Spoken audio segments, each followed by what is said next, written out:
Obia, Obia, notre président, père de la nation, Obia, toujours champion.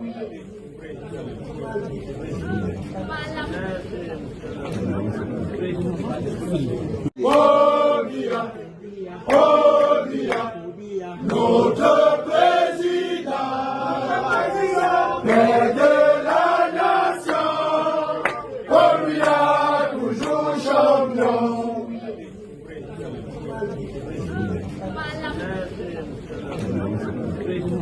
Bonjour les enfants, c'est papa.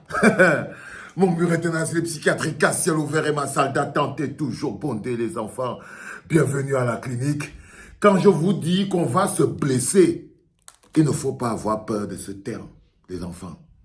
On ne va pas y arriver, on va seulement se blesser, non? Oui, le prix du changement sera la transpiration. Vous voyez comment ils se comportent?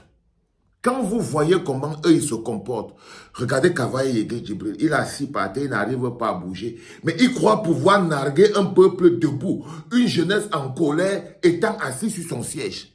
Il croit qu'il suffit de bouger comme ça là, pour que 42 ans de souffrance deviennent le miel dans nos bouches et que la rage qui nous occupe nous s'éteigne. Il croit qu'en faisant seulement bombia. C'est aussi le mépris de la souffrance. C'est même le mépris du cri des Camerounais qui veulent le changement. Ça veut dire que c'est comme il fonctionne comme le bateau, le Titanic. En ce moment, Kavaye Yege Djibril fonctionne comme le Titanic. Ça veut dire que le bateau est en train de couler et lui, il fait sa chorale autour de lui. Bombia, bombia. Mais le bateau coule. Hein? Et là-bas, les chanteurs sont là. Ils voient eux-mêmes que le bateau est en train de couler. Ils sont prêts. Ils croient qu'on va les laisser faire couler le Cameroun. Non.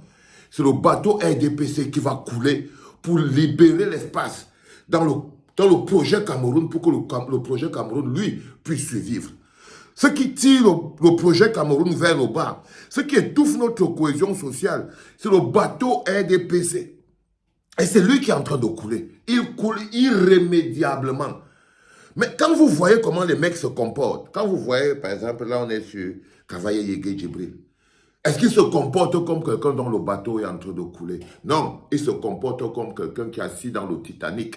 C'est-à-dire qu'il veut faire tout couler, tout le monde. Donc, pendant que le Titanic coule, il chante plus fort. Ça veut dire que notre résistance, la résistance du peuple, doit être 2 fois plus forte. C'est quand la bête est presque achevée qu'elle est dangereuse. Écoutez-moi très bien les enfants. C'est lorsque la bête est presque achevée, lorsqu'elle est couchée par terre, que le chasseur lui a déjà sorti tous les hang-hang. C'est quand la bête agonise qu'elle est encore 2 fois plus dangereuse. Et c'est là où elle peut vous donner un dernier coup qui peut vous blesser très mal. Donc, faites attention à une bête qui agonise. Le RDPC est essentiellement comme une bête qui est en train d'agoniser dans le sol, qui agonise sur le sol. Et nous, on doit maintenir la pression. Quand je vous dis qu'on va se blesser, n'ayez pas peur de vous blesser. Parce que ce n'est pas un match qu'on peut gagner sans les écorchures. Ce n'est pas un match qu'on peut gagner sans les écorchures. Non, il y aura des écorchures. Mettre écorchures à boule instrumentale. Il y aura des écorchures. On ne peut pas. Et il faut qu'on soit prêt à s'écorcher. Il faut qu'on soit prêt à s'écorcher. Et c'est ce message que nous envoyons à nos frères et sœurs de forces de défense et de sécurité. C'est que nous aussi, on a intégré qu'on va devoir se blesser. Vous n'allez pas nous embarquer comme des poulets. Il faut que vous le sachiez. Il faut que vous le sachiez. Que le prix de notre survie, ce ne sera pas le respect des ordres illégaux. Vous serez traités comme des illégaux. Vous serez traités comme des gens qu'on est les membres de notre famille, qu'on utilise pour venir nous écraser. Nous n'allons pas nous allonger. Je tiens à donner cette parole d'amour à tous nos frères et sœurs des forces de défense et de sécurité, à nos frères de la police qui sont utilisés. Parce que quand vous entendez chanter l'emploi, bien ils narguent le peuple. C'est qu'ils comptent sur qui? Ils comptent sur les jeunes qui souffrent dans la police. Est-ce que celui-là se lève encore debout? Non. Est-ce qu'il cherche encore quoi manger? Non. Mais il s'apprête à condamner les 40 prochaines années des générations et des générations. Il pourrait foutre le camp. Hein. Tu entends, monsieur le policier? Kavaye Yege Djibril représente quoi? pour que tu vas venir agresser tes jeunes frères et sœurs qui luttent pour l'avenir. Nyan Difendi représente quoi pour toi, monsieur le policier? Jeune que tu es, jeune dans l'armée. Pourquoi? Parce qu'on t'a pris à Sarmelima. Parce qu'on est venu te ramasser à Sarmelima. Tu crois que tu es devenu un obligé?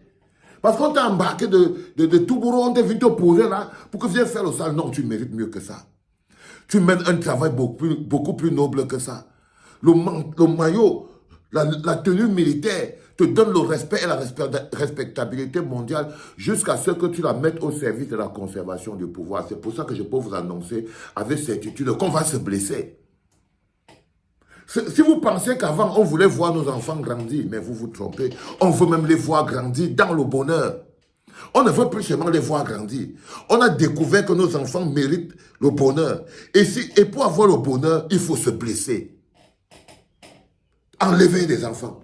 Vous savez, vous êtes restés pauvres aujourd'hui, c'est parce qu'on a toujours été couchés par terre. La paix a fait ceci, le cas. Oui.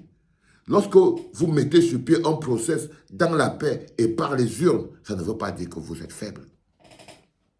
Avoir mis sur pied le processus dans la paix et par les urnes, vouloir le changement dans la paix et par les urnes, implémenter le changement dans la paix et par les urnes, ne veut pas dire que nous sommes faibles.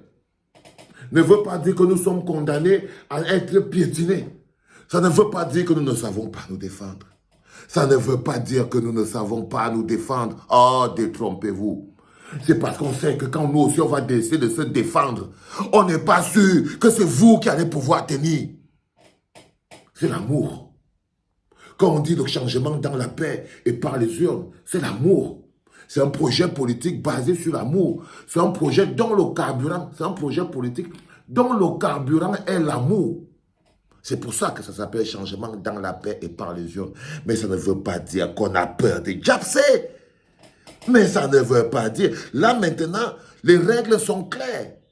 On ne va plus se laisser embarquer. On va se blesser. Vous allez venir. On va devoir s'affronter. Vous n'embarquerez plus un jeune Camerounais comme un poulet. Parce qu'il veut l'électricité, parce qu'il veut s'émanciper, parce qu'il veut exprimer la maturité de sa citoyenneté. Personne ne vous laissera renvoyer les Camerounais dans l'enclos. Personne. Personne, les gars. Si le destin du Cameroun, c'est qu'entre nous, on doit se blesser pour arriver, on va se blesser, mais copieusement. Mais copieusement, pour l'amour de nos enfants, pour l'avenir de notre pays, pour notre honneur, pour la dignité, la force, le courage, pour notre place au cœur de l'Afrique, pour mériter notre nom de continent, parce que nous sommes le continent. Alors le continent, on ne peut pas devenir des larvettes, parce qu'on n'a pas envie de se... Ah, croyez-moi les enfants, écrivez tout ça. On va se blesser. On va se blesser les uns les autres. Comme je vous explique toujours, ce ne sont pas contre les Tchadiens qu'on va se battre. Ce n'est pas contre les Congolais, ni les Gabonais. Non, c'est entre Camerounais. C'est les Camerounais qui plombent l'avenir du Cameroun dans la misère. Ce sont des Camerounais assis là en ce moment qui se servent de l'armée camerounaise pour faire vivre l'enfer sur terre aux Camerounais. C'est l'armée camerounaise qui maintient les Camerounais dans la précarité, la misère et la souffrance, qui nous empêche de nous exprimer. Maintenant que l'heure est au changement, soit vous changez, soit vous faites votre aggiornamento. Ce ne sont pas seulement les partis politiques. L'armée camerounaise doit faire son aggiornamento pour savoir qu'il n'y a plus un Camerounais qui va fuir devant toi parce que tu as la tenue. Non, ta tenue n'est plus la chose qui peut nous impressionner parce qu'elle n'est plus à notre service. On ne respecte la tenue militaire que lorsqu'elle est au service du peuple, lorsqu'elle protège le peuple. Mais lorsque cette tenue devient un instrument de protection d'une minorité clanique qui ont transformé le pays en un endroit économiquement sinistré, vous devenez un danger pour tout le monde. Vous, la police, les forces armées de sécurité, si on demande au général de la police qui est votre commandant en chef, vous obéissez à qui? On a un seul président, c'est Paul Biya, mais vous obéissez à Tanganji, vous obéissez à Ngongo, vous obéissez à Galax et Toga, non, on ne les a pas élus. Ils ne sont pas élus. Votre commandant en chef a disparu. Et maintenant, vous prenez des ordres des petites milices créées à l'intérieur. Vous ne vous rendez pas compte. Et tout ça pour venir qui oppresser le peuple. Non, le peuple n'est pas votre marchepied. Le peuple ne restera pas éternellement votre marchepied. Non, pas du tout. C'est ça qui est la vérité. Nous ne serons pas éternellement votre marchepied, donc on ne va pas se laisser faire. Donc je tenais à vous dire, mes chers amis des forces de défense et de sécurité, que votre place est à côté du peuple. Je l'ai dit une fois, je l'ai dit 2 fois, je l'ai dit 3 fois. Obéir à un ordre illégal ne vous dédouane pas. Paul Biya n'est plus là. Si on vous demande qui est votre commandant en chef, vous ne pouvez pas dire. Vous avez tous les éléments à votre disposition qui prouvent que vous ne travaillez pas en ce moment pour le peuple camerounais. Vous ne travaillez pas en ce moment pour le Cameroun. Vous travaillez pour un groupe, pour 2 groupes de personnes qui se sont mis ensemble pour foutre la merde. C'est pour eux que vous travaillez. Et le peuple a besoin de que chacun prenne sa place. On ne va plus se laisser arrêter pour le plaisir d'Atangi. On ne va plus se laisser arrêter pour le plaisir de Ngongo. C'est fini tout ça. Et quand je vous le dis, c'est comme je vous disais hier, je vous le redis encore aujourd'hui. Faites attention les enfants, votre place est à côté du peuple. Parce que nous on est prêts, on va se blesser. C'était papa.